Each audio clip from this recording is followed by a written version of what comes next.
Hi, hello, and welcome to the week. The crisis in Bangladesh is expected to make an impact on the textile and garment industry in India, particularly the industry in Tiruppur.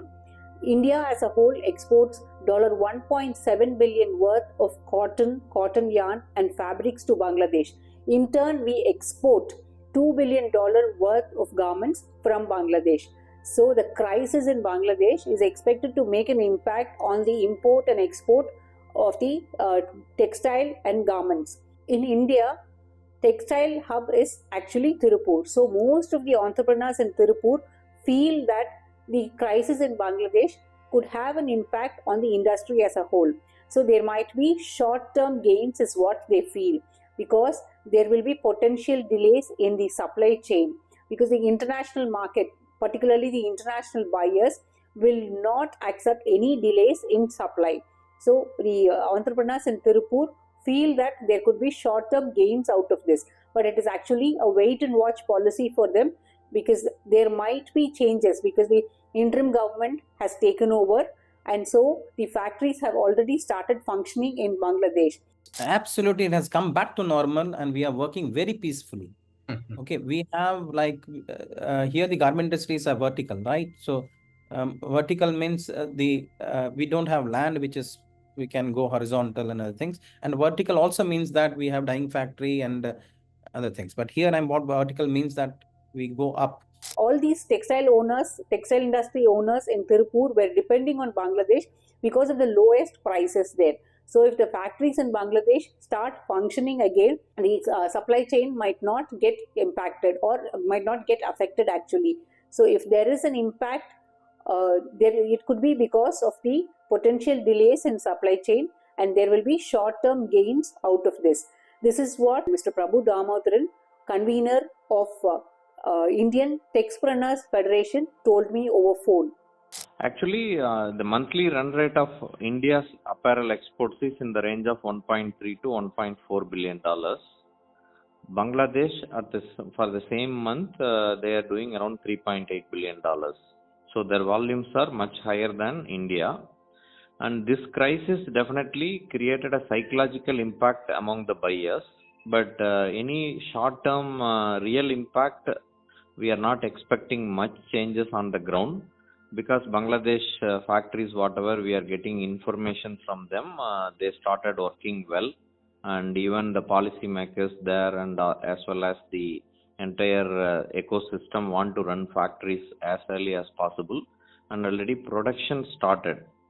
So I don't think there will be a much of a big shift of business from Bangladesh to India immediately. At the same time, these kind of turbulences always create a psychological fear among buyers on delivery times, because in apparel trade, delivery times are so crucial. So some buyers may place some portion of orders for next season as a de-risking strategy. So if your short answer is we may not get a massive business opportunity out of this crisis.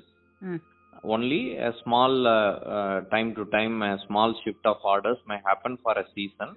If they are able to stabilize with this turbulence immediately, and then as usual, the competitiveness will matter. We export lot of materials to Bangladesh in textile sector itself. So healthy Bangladesh apparel sector is also crucial. India and Bangladesh both should win in apparel, so that both countries can utilize China plus one opportunity. As I said, we are exporting 1.3 billion per month. Bangladesh export 3.8. China export $12 billion still to the world per month. So the ideal opportunity is both countries should grab market share from China using the anti-China trade sentiments prevailing in US. Number one. Number two, why Bangladesh apparel sector, health of apparel sector in Bangladesh is crucial for us. We export lot of yarn and fabric to them. Bangladesh don't have a intermediate goods manufacturing set up in a massive way. They have some kind of capacity constraint in yarn manufacturing and fabric manufacturing. So they import a lot of items from India in yarn and fabric stage. Indian spinning mills as well as weaving sector exports lot of goods to Bangladesh, and that exports also should continue. So we are expecting after a week now from yesterday itself we started receiving inquiry for yarn and fabric. So trade will resume from the coming week. So the exporters feel that like the China Plus policy, similar to the China Plus policy which was adopted by the Western countries after the COVID to reduce the dependence on China, there could be a Bangladesh Plus policy to reduce the dependence on Bangladesh if the crisis continues.